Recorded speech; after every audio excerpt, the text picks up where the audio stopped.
Assalamualaikum warahmatullahi wabarakatuh. Halo semuanya, perkenalkan nama saya Yuliana Rahmi Salasabila dengan NIM 23040101882.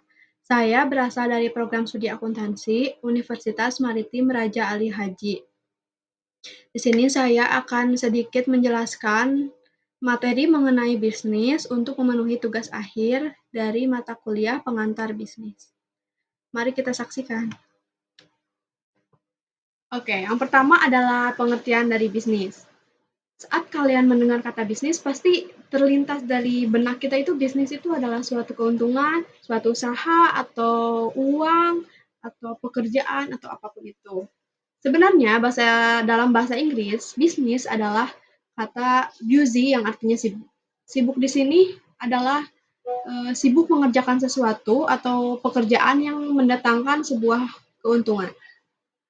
Secara umum, bisnis dapat diartikan sebagai suatu kegiatan usaha individu yang terorganisasi atau terstruktur untuk menghasilkan dan menjual barang atau jasa dengan tujuan mendapatkan keuntungan dalam memenuhi kebutuhan di masyarakat. Yang selanjutnya adalah fungsi bisnis. Bisnis mempunyai fungsi menciptakan nilai kegunaan suatu produk yang semulanya itu kurang bernilai setelah diubah atau diolah dapat memenuhi kebutuhan konsumen dengan cara produksi, distribusi, kepemilikan, dan peluang. Pada hakikatnya, bisnis sendiri mempunyai 3 fungsi dasar. Yang pertama adalah mencari bahan mentah, yang artinya setiap perusahaan harus berupaya agar pasokan kebutuhan bahan mentah dan ketersediaannya itu senantiasa dapat terpenuhi, sehingga upaya ini menjadi bagian yang tidak dapat terpisahkan dari kegiatan bisnis. Yang kedua adalah mengubah bahan mentah menjadi produk. Fungsi ini merupakan kegiatan pokok. Jadi, bisnis itu melakukan proses produksi untuk mengubah bahan mentah menjadi produk jadi, di mana produk jadi tersebut merupakan output perusahaan yang dihasilkan untuk kemudian didistribusikan kepada konsumen. Dan yang terakhir adalah menyalurkan barang ke tangan konsumen. Hal ini bertujuan agar terjamin ketersediaan barang bagi para konsumen sehingga dapat memberikan pelayanan yang sangat optimal. Setelah kita membahas fungsi bisnis, sekarang kita akan membahas tujuan dari bisnis. Pada dasarnya, bisnis sendiri mempunyai tujuan untuk memperoleh keuntungan, tapi di luar tujuan itu terdapat tujuan-tujuan lain. Agar kita mudah memahaminya, tujuan tersebut kita bagi menjadi 2. Yang pertama, tujuan bisnis secara umum, dan yang kedua, tujuan bisnis bagi pelaku usaha.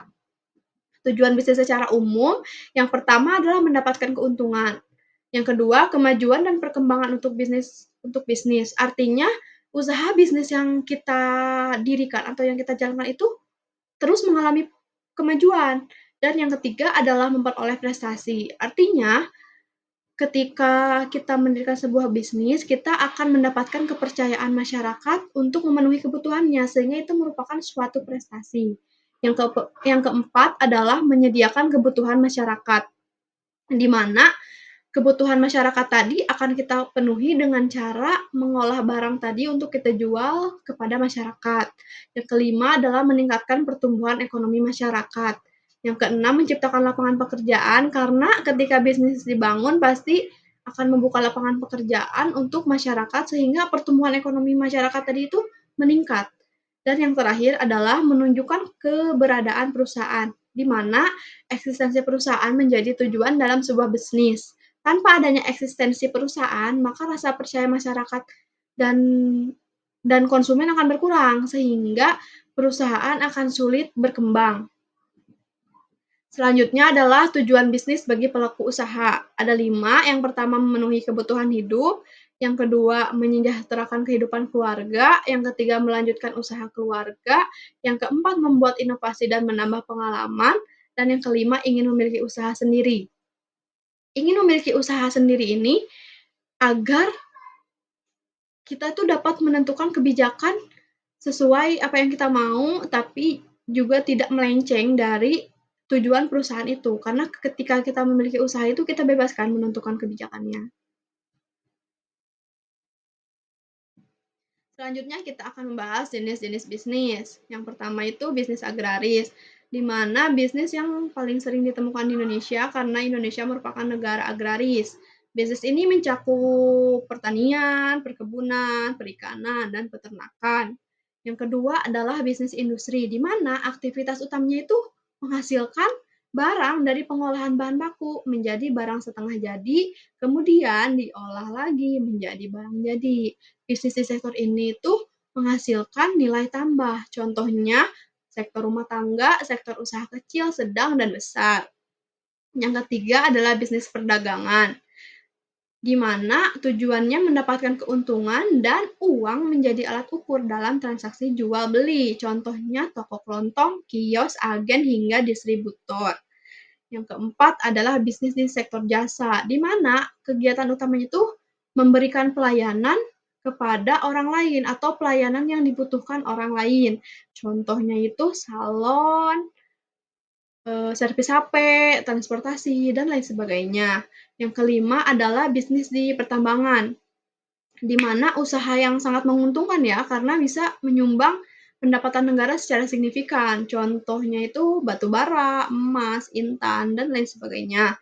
Yang terakhir adalah bisnis di pariwisata, di mana bisnis yang memanfaatkan alam.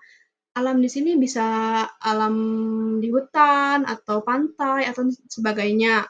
Memanfaatkan juga tatanan sosial, adat istiadat, kesenian sebagai daya tarik wisatawan, terutama untuk turis-turis asing yang datang ke Indonesia.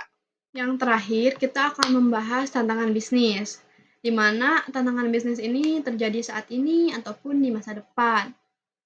Bisnis sendiri harus mengikuti perubahan yang terjadi, karena bisnis yang berhasil adalah bisnis yang mampu beradaptasi dengan perubahan tersebut. Perkembangan teknologi informasi saat ini sangat berkembang dengan pesat, sehingga memungkinkan terjadinya perubahan yang cepat di dalam dunia bisnis. Persaingan juga semakin tinggi, eh, memaksa para pengusaha itu untuk mengubah pikiran atau mindsetnya dalam pengelolaan bisnis. Pemenuhan kepuasan pelanggan juga merupakan target utama yang harus dibidik demi menjamin keberlanjutan bisnis. Peningkatan kualitas dalam setiap aspek bisnis juga menjadi suatu keharusan dalam mengurangi persaingan yang semakin ketat seperti sekarang ini. Kecenderungan yang akan datang itu kepedulian masyarakat terhadap lingkungan merupakan tantangan yang harus mampu pebisnis jawab atau pertimbangkan, karena konsumen ini semata-mata dapat memenuhi kebutuhan produknya, namun juga mempertimbangkan aspek terhadap lingkungan. Karena produk-produk yang ramah lingkungan akan cenderung menjadi pilihan konsumen di masa mendatang. Selain itu, tantangan lainnya adalah pentingnya juga tanggung jawab sosial perusahaan. Karena tanggung jawab sosial itu sebagai perwujudan kesadaran perusahaan akan lingkungan sosialnya. Perusahaan itu tidak lagi dapat hanya berorientasi untuk kepentingannya sendiri, melainkan harus juga memperhatikan kepentingan-kepentingan lain seperti pegawainya, konsumennya, masyarakat sekitar, dan lain sebagainya. Sekian penjelasan dari saya mengenai bisnis. Semoga bermanfaat. Mohon maaf bila ada kesalahan. Wabillahi taufiq wal hidayah. Wassalamualaikum warahmatullahi wabarakatuh.